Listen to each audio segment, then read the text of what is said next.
Now, you might have heard that Donald Trump was quoted this week in the Atlantic magazine as saying, "I run the country and the world." Well, today we have some stunning, terrific examples of his influence internationally in both polls and elections. Now, as Trump continues to throw that substantial weight around in matters of international politics, the backlash has begun. In fact, it really began when Jon Stewart welcomed the now new Canadian Prime Minister Mark Carney on his show just a month or so ago. But it's the video from the man that Carney defeated, Pierre Poilievre, that is our featured video, our featured story today. Got to hang around and check out the aggression in this gentleman's concession speech and his terrific trolling of Trump. But first, the man who inherited Trump's subversive wind and rode it to victory. Just doesn't sound right. What are they making up there of the overtures and sort of trolling to Canada about being a part of the United States? Well, I mean, the bottom line is not going to happen.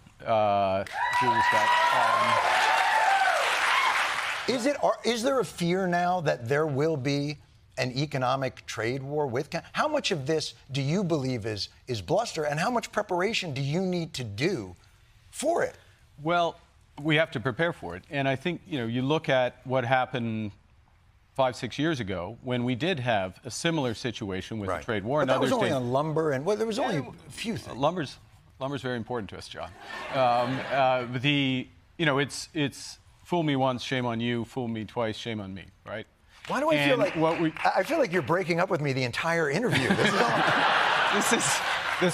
We're resetting the relationship, and we're going to be stronger. We're going to be stronger going forward because, as you say, I'm just getting swiped left hard as hell here.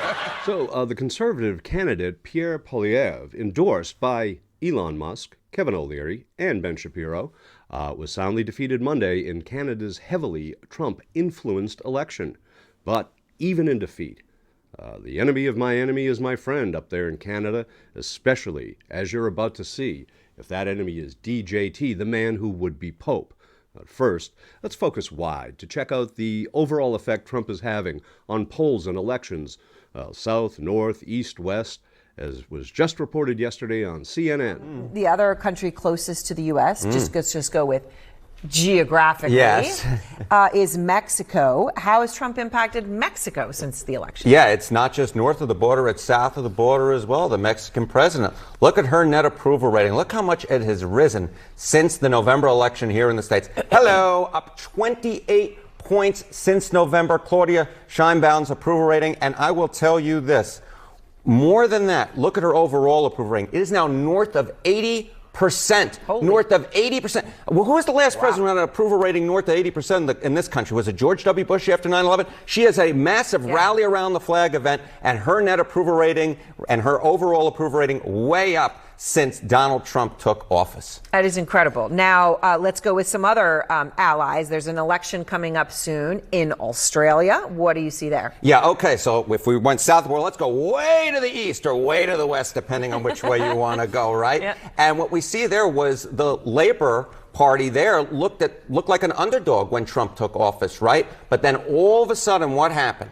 You see, Trump takes office, and hello, the odds that they win the lower house in that election, look at that, up to 89% right now. That's on over up from 38. Up from They were losers. They were losers. They were losers, and Trump has turned them into winners. And why is that? Because the conservative coalition in that country tied themselves very much to sort of the wokeism type. Wokeism is bad. And then the Labor were able to say, you know what, the tariffs are bad. Donald Trump put the tariffs in. You can trust us, and we will make sure that Donald Trump doesn't beat us up. And that Trump effect played out in the Canadian election, especially earlier this week, much to the chagrin of Pierre Poilievre, who seemed really certain to win before Trump's 51st state nonsense.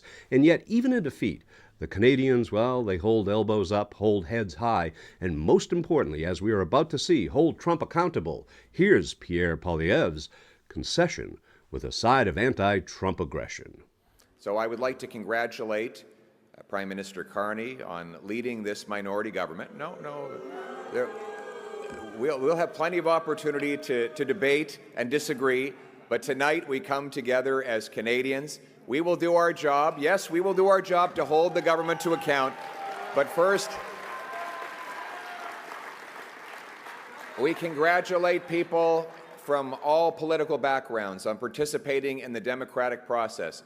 And as I said, while we will do our constitutional duty of holding government to account and proposing better alternatives, we will always put Canada first as we stare down tariffs and other irresponsible threats from President Trump. Conservatives will work with the Prime Minister and all parties with the common goal of defending Canada's interests and getting a new trade deal that puts these tariffs behind us while protecting our sovereignty and the Canadian people.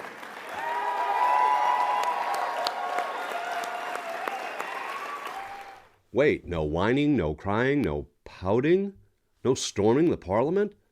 My goodness, what the heck is wrong with these Canadians? Oh, I know. They have class and civility. Well, unlike the guy who says he runs the country and the world and could very well run it into the ground, as we have seen.